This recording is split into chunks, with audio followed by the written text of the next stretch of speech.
This is Strong for Life Live. Thanks for tuning in, folks, to this week's live stream in the Become Strong for Life Facebook group. I appreciate you taking the time. This week, we're going to talk about how to get it right. And that's, what does that mean? Well, that's going to be a little bit different for everybody. But first things first, we've had some awesome conversation this week in the group, and we've seen some growth, and that's awesome. Keep in mind, as we get closer to 300, there will be a giveaway. So bring your friends in, bring your family, people you meet on the street, your neighbors, pen pals.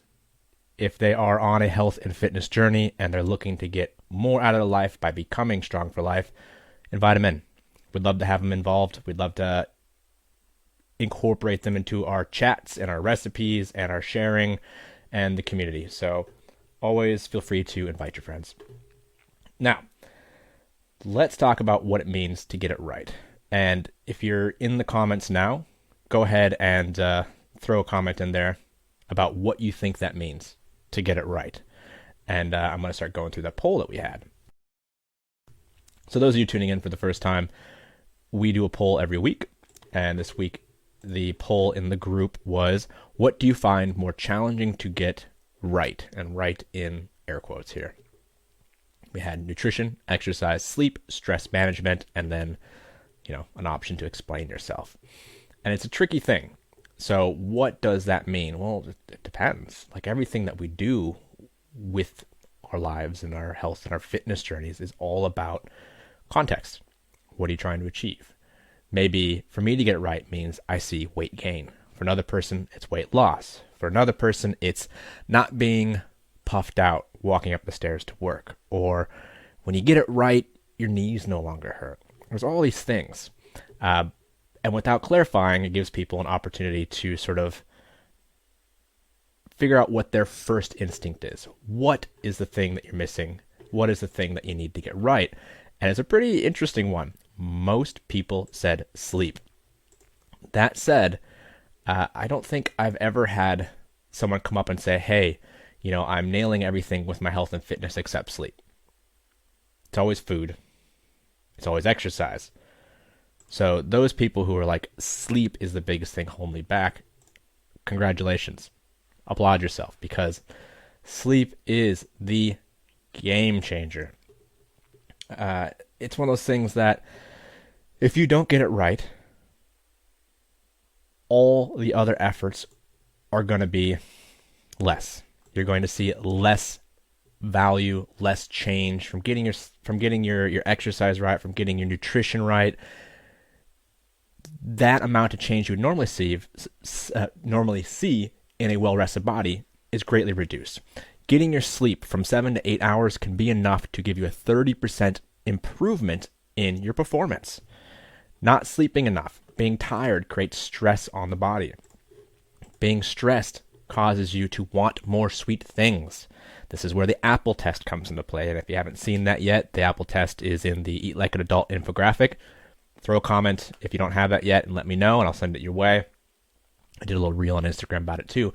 And the apple test, although some people wanted to fight about it, is a simple thing. All it is if you're digging in your fridge, you're digging in your cupboard, and you're like, I need to eat something. If you had an apple, would you eat it? Ask yourself that. Would you eat the apple? If the answer is no, I want chocolate. No, I want something sweet. Then you're not really hungry. You're craving something. You are seeking mouth pleasure. You are seeking a response, a chemical response in your body that makes you feel good. You're trying to get a fix. You are self-medicating. And this isn't necessarily a bad thing. We all do it. Eating carbs makes us feel good. Nothing wrong with that. But there's a big difference between sitting down and eating some mashed potato and digging out a chocolate bar every time you have a craving. And so the apple test allows us to assess, are we hungry or are we craving something that's going to make us feel a certain way? And then if we don't want the apple, we can go, okay, well, why is this and what do I need to address? And so often it's sleep. Sleep is one of the big things that makes you crave sweets. if you are exhausted, because they're easy to digest, they make you feel good, your cortisol's up, and then a lot of people then go, well, the stress is causing me to put on weight. I can't lose weight because I'm stressed.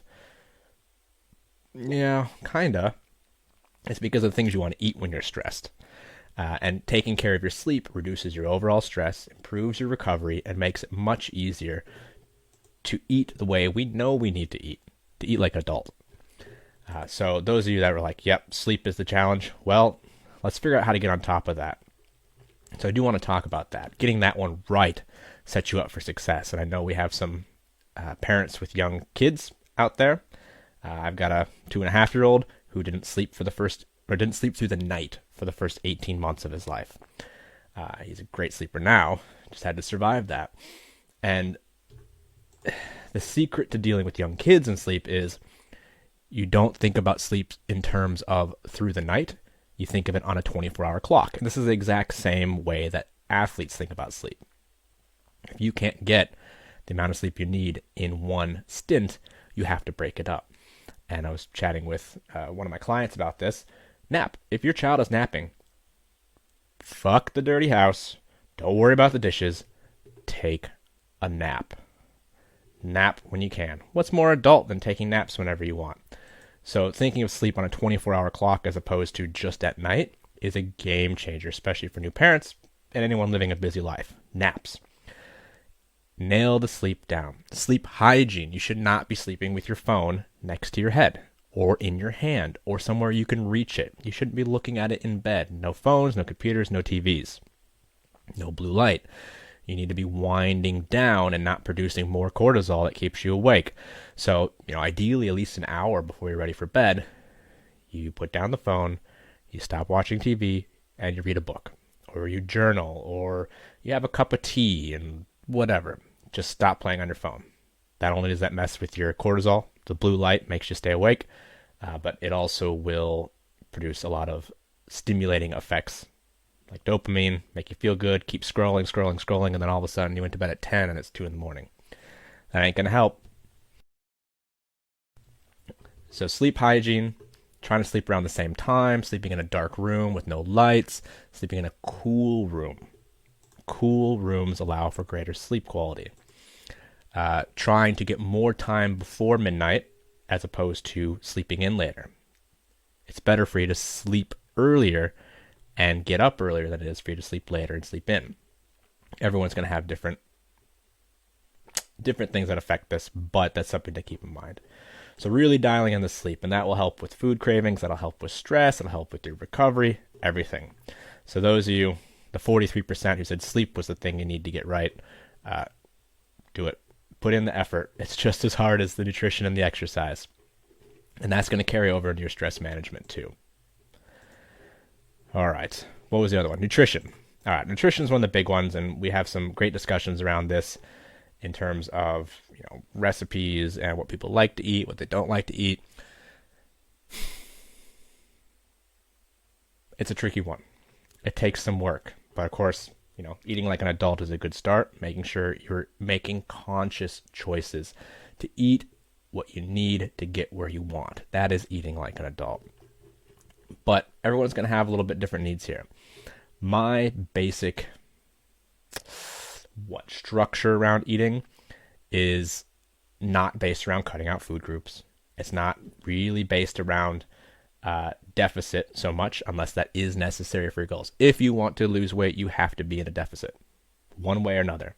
Whether that's because you did keto and you're bloated and full all the time from all the fats, or you're just not feeling hungry anymore because you're satiated with whatever diet, that reduces your calories.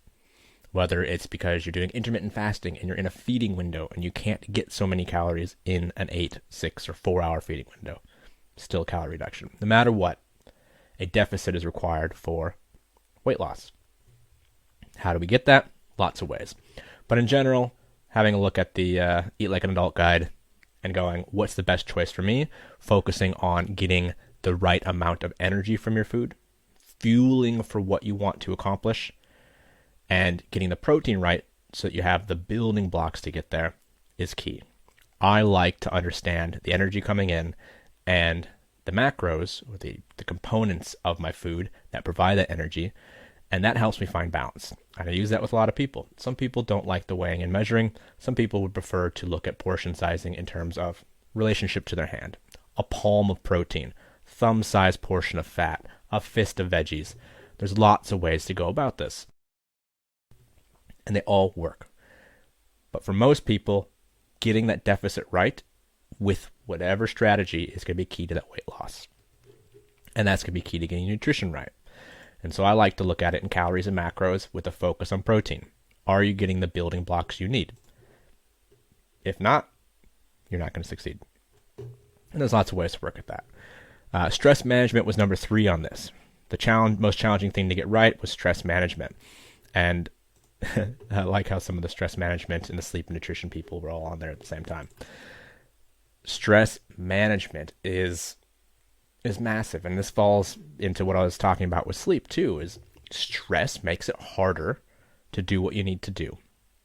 It also reduces the quality of the results from things like exercise and nutrition. The best way to deal with stress: sleep and exercise. Movement and sleep really help deal with stress. Getting the nutrition right can help, but that's usually the hardest part of dealing with the stress. So the last one was exercise. We had one person say exercise was the problem, finding the most challenging to get right. And that's great. Honestly, that's fantastic. If you can just get the exercise right, that's a good foundation. It's probably the least complex. But even though it's the least complex in terms of health, it can be very, very challenging for someone who's not well versed in exercise and the science around it to get it right for their goals. And this is where we see people doing things like heaps of running, and all they want to do is look muscular and toned. Ain't gonna work. Someone just wants to be able to play with their kids better without getting injured, and they go to CrossFit 6 times a week. It may or may not help. Somebody wants to get jacked, and they train like a power lifter. Well, if you look at powerlifters, that's an odd conclusion to come to. So you can definitely make mistakes with exercise, but if you're moving, you're already winning in some aspect. We just want to tailor that to what you're trying to accomplish. And that can be done. And that's something that'd be worth talking about too in the comments. You know, if you're having issues with these things and you really want some specifics, drop a comment and let's chat about it. Let's start that conversation. All right. So, I mean, that's the poll. There's no one right or wrong answer with this. These are thought-provoking questions. We're trying to figure out how people are thinking. We're trying to create conversation around these common challenges, these common roadblocks we run into. Some people struggle more with nutrition, some people with exercise, and I'd say 99% of us have issues with sleep and stress management.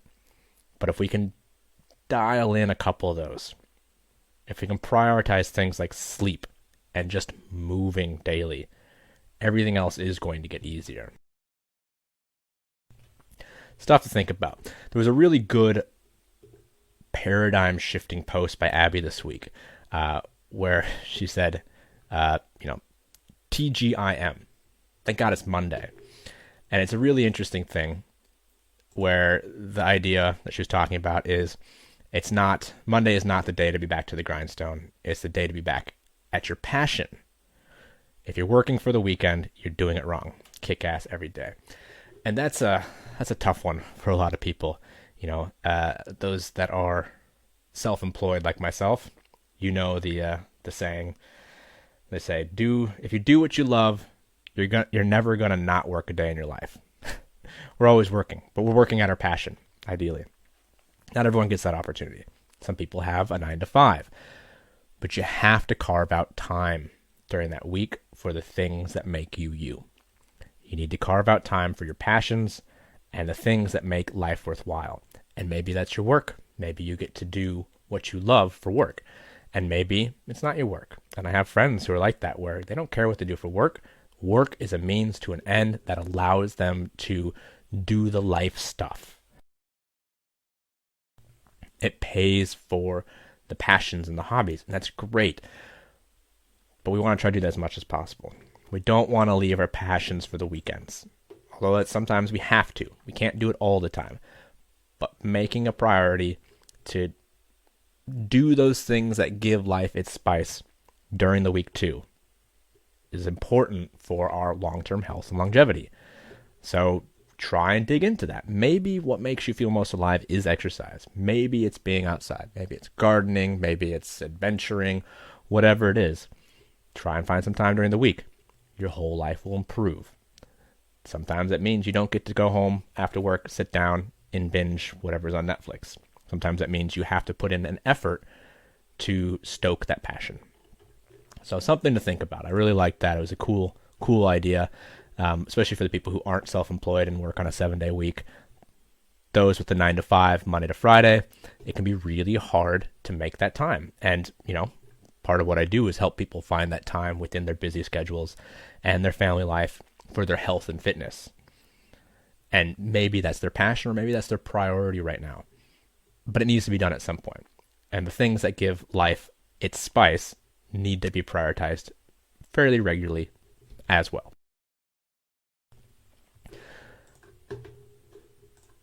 All right. So group stuff this week's all looking really cool. We had some good conversations around food and obviously the mindset shift with the Mondays. Awesome to see. We had some new members. We did our weekly greeting to them on Friday. So new members out there, thanks for joining. It's great to see you. Now, announcements. The Strong for Life coaching program is live. So you'll see some posts from me this week. It's been a long time coming, as you've seen with the advent of this group and the announcement of the new coaching team. Behind the scenes, we've been putting together a client hub with resources and brand discounts and a video library, and really getting all the systems in place for this new iteration of my coaching services. And this is the Strong for Life coaching program. And so this week only, it's being released at the promo price. And after this week, after Thursday at midnight, technically, it will be closed for a little while I onboard all the new people, and then openings will be released at the new price. So if you are sitting there trying to figure out how to dial in your fitness, your health, your nutrition, your sleep, your stress management, and you're ready to become strong for life, this is your chance. So if you're ready to go, if you see value in having that helping hand and that structure and a team of people who are here to help you prepare for whatever it is you love to do in life, then drop a comment, shoot me a DM, and myself or one of the team members will get in touch and we can talk about it. Now, I just want to shout out a couple people this week. Always like to do shout outs. Important to recognize people's wins. 2 clients this week that I want to really make note of. Kevin Hart, who runs a local dry stone construction company, I guess you'd call it. So he builds cool stone paths and walls and bridges and all this neat stuff. He spends all his days hiking around the mountains, picking up rocks, stacking them.